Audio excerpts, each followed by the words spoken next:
ओम भगवते वासुदेवाय नमो नमः। नमस्कार दोस्तों, स्वागत है आपका मेरे चैनल में। आज की इस वीडियो में हम योगिनी एकादशी व्रत कथा श्रवण करेंगे। तो दोस्तों, योगिनी एकादशी इस बार 2 जुलाई को है। दरअसल उदया तिथि के कारण 2 जुलाई को योगिनी एकादशी का व्रत रखा जाएगा। पंचांग के अनुसार यह व्रत प्रत्येक वर्ष आषाढ़ माह की कृष्ण पक्ष की एकादशी तिथि को रखा जाता है। ऐसा कहा जाता है कि योगिनी एकादशी पर भगवान विष्णु की पूजा से कुष्ठ रोग से मुक्ति मिलती है, साथ ही उसके सभी पाप नष्ट हो जाते हैं। लेकिन योगिनी एकादशी व्रत बिना कथा के अधूरा है। इस दिन सुबह सुबह भगवान विष्णु की पूजा और उनकी कथा पढ़ी जाती है या सुनी जाती है और उनके व्रत का संकल्प किया जाता है। तो दोस्तों, चलिए शुरुआत करती है कथा की। पौराणिक कथाओं के अनुसार सर्वधाम की अलकापुरी नामक नगरी में कुबेर नाम का एक राजा रहा करता था, जो कि परम शिव भक्त था और रोजाना नियमानुसार शिव की पूजा आराधना करता था। पूजा के लिए उसके यहाँ हेम नामक एक माली फूल देने आता था। हेम की पत्नी विशालाक्षी बहुत ही सुंदर थी। एक दिन वह मानसरोवर से पुष्प तो ले आया, लेकिन कामसक्त होने के कारण वह अपनी स्त्री से हास्य विनोद तथा रमन करने लगा। इधर राजा उसकी दोपहर तक राह देखता रहा। अंत में राजा कुबेर ने सेवकों को आज्ञा दी कि तुम लोग जाकर माली के न आने का कारण पता करो, क्योंकि वह अभी भी पुष्प लेकर नहीं आया। सेवकों ने कहा कि महाराज, वह पापी अतिकामी है, अपनी स्त्री के साथ हास्य विनोद और रमन कर रहा होगा। यह सुनकर कुबेर ने क्रोधित होकर उसे बुलाया। हेममाली राजा के भय से कांपता हुआ उपस्थित हुआ। राजा कुबेर ने क्रोध में आकर कहा, अरे पापी, नीच, कामी, तूने मेरे परम पूजनीय ईश्वरों के ईश्वर श्री शिवजी महाराज का अनादर किया। इसलिए मैं तुम्हें शाप देता हूँ कि तू स्त्री का वियोग सहेगा और मृत्यु लोक में जाकर कोढ़ी होगा। कुबेर के शाप से हेममाली का स्वर्ग से पतन हो गया और वह उसी क्षण पृथ्वी पर गिर गया। भूतल पर आते ही उसके शरीर में श्वेत कोढ़ हो गया।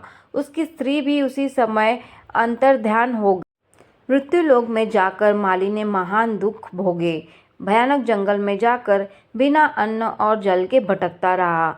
घूमते घूमते एक दिन वह मार्कंडेय ऋषि के आश्रम में पहुंच गया, जो ब्रह्मा से भी अधिक वृद्ध थे और जिनका आश्रम ब्रह्मा की सभा के समान लगता था। हेममाली वहां जाकर उनके पैरों पर पड़ गया। उसे देखकर मार्कंडेय ऋषि बोले, तुमने ऐसा कौन सा पाप किया है जिसके प्रभाव से यह हालत हो गई। हेममाली ने सारा वृत्तांत कहा सुनाया। यह सुनकर ऋषि बोले, निश्चित ही तूने मेरे सम्मुख्य सत्य वचन कहे हैं, इसलिए तेरे उद्धार के लिए मैं एक व्रत बताता हूँ। यदि तू आषाढ़ मास के कृष्ण पक्ष की योगिनी नामक एकादशी का विधि पूर्वक व्रत करेगा तो तेरे सब पाप नष्ट हो जाएंगे। यह सुनकर हेममाली ने अत्यंत प्रसन्न होकर मुनि को साष्टांग प्रणाम किया। मुनि ने उसे स्नेह के साथ उठाया। हेममाली ने मुनि के कहे अनुसार विधि पूर्वक योगिनी एकादशी का व्रत किया। इस व्रत के प्रभाव से अपने पुराने स्वरूप में आकर वह अपनी स्त्री के साथ सुखपूर्वक रहने लगा।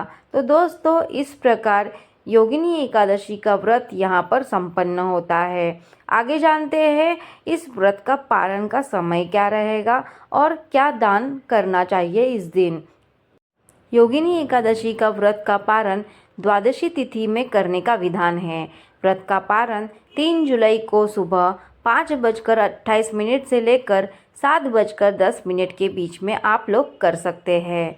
आगे जानते हैं दान क्या क्या करें।